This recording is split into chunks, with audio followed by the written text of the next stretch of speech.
انسان جس گناہ میں پھنستا ہے آسانی سے وہ اگر غور کرے تو سمجھ سکتا ہے کہ وہ کیا اسباب ہیں جن کی وجہ سے میں فلاں گناہ میں پھنس جاتا ہوں۔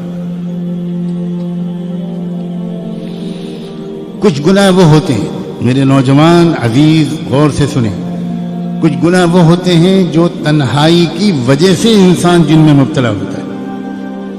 وہ گناہ دوسروں کے سامنے وہ نہیں کر سکتا، وہ تنہائی ہی میں اس کے اوپر ایسا ایک جنون طاری ہوتا ہے کہ وہ ایسے گناہ کر بیٹھتا ہے جس سے اس کی صحت بھی خراب ہوتی ہے، آگے چل کر زندگی میں اس کو بہت شرمندہ ہونا پڑتا ہے، اس کی شادی شدہ زندگی کامیابی سے نہیں گزر سکتی،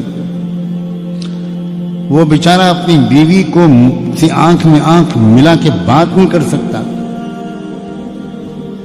ایسے گناہ انسان سے تنہائی ہی میں ہوتے ہیں اور نوجوانوں سے کثرت سے ہو رہے ہیں اس دور میں۔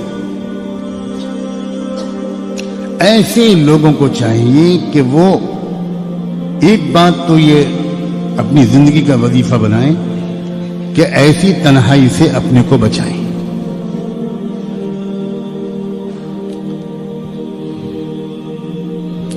دوسرے، جس وقت ان کے دل میں اس طرح کی کسی بھی گناہ کا خیال آئے، ہمیشہ یاد رکھیں گناہ کا عمل بعد میں ہوتا ہے، گناہ کا خیال پہلے آتا ہے۔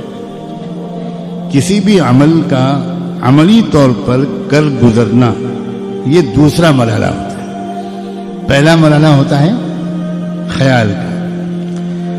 اگر پہلے ہی مرحلے پر انسان روک لے، کنٹرول کر لے، چوکنا ہو جائے تو یہ خیال عمل میں تبدیل نہیں ہو سکتا۔ اس خیال کو سے رکنے کا راستہ کیا ہے؟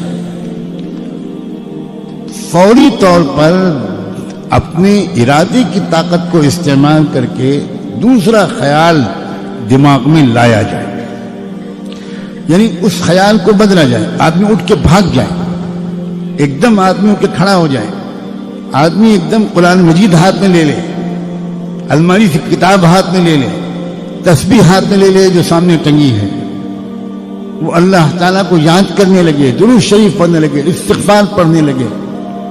اگر وضو کی حالت میں تھا تو جلدی سے نماز کی نیت باندھ لے، لیکن کچھ نہ کچھ کرے،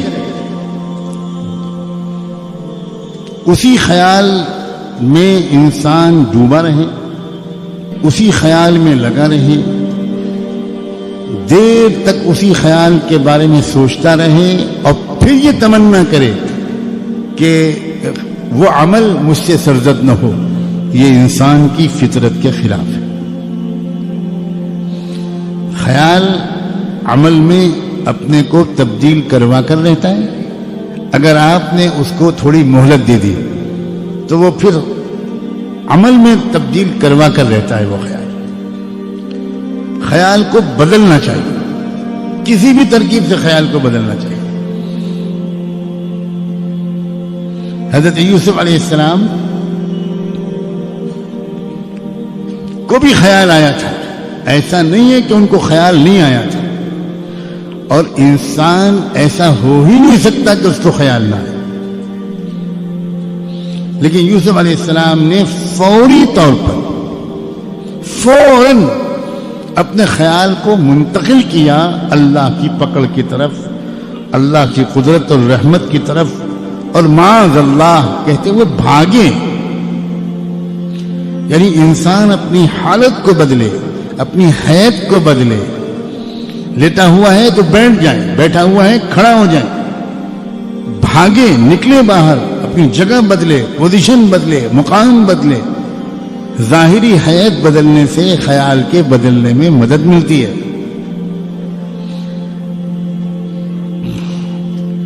کوئی یہ ساری ترکیبیں نہ کرے تو اس کا مطلب ہے کہ اس کے اندر اس گناہ سے بچنے کا جو ارادہ ہے وہی پورا پکا نہیں ہے، وہی سچا نہیں ہے۔ ابھی وہ اس گناہ کی نحوست کو سمجھ نہیں پایا، ابھی وہ اس گناہ کے نقصانات کو سمجھ نہیں پایا۔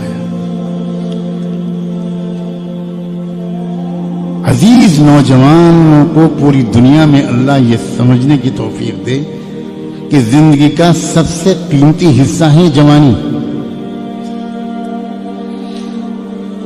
بننا ہوتا ہے جن انسانوں کو وہ جوانی ہی میں بنتے ہیں، بگڑنا ہوتا ہے جن کو وہ جوانی ہی میں بگڑتے ہیں.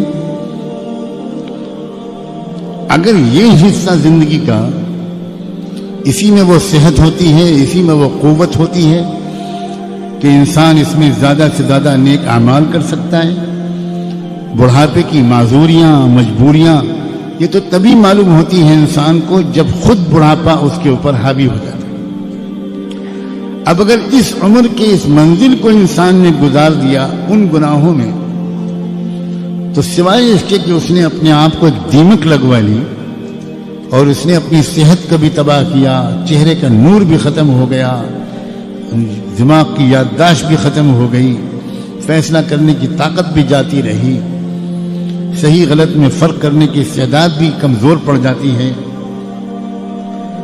تو اپنے نفس کو سمجھائیں اور اس معاملے میں یعنی ترک معاصی کے معاملے میں، گناہوں کے چھوڑنے کے معاملے میں سنجیدہ بنے. یہ جملہ حساس آدمی کے لیے بہت کافی ہے.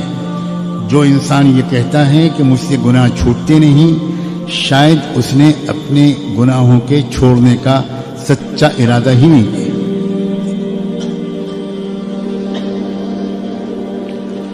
ورنہ ایک بار گناہ چھوڑنے کی عادت اگر پڑ جائے گی تو یقین کرو گناہ کرنا زیادہ مشکل ہو جائے گا، گناہ چھوڑنا لذیذ ہوگا. چکھ کے تو دیکھو، گناہوں کی لذت تو بہت دیکھ لی، اب تقوی کی لذت کو بھی آزما کر دیکھو. اب گناہوں سے پاک صاف زندگی کا جو سرور اور مزہ ہے اس کو بھی چکھ کر دیکھو، اس کے ذائقے کو بھی چکھ کر دیکھو. اس کے ذائقے کے چکھنے کے بعد گناہوں کے جھوٹے ذائقے کی طرف آنکھ اٹھا کر دیکھنے کا بھی دل نہیں چاہے.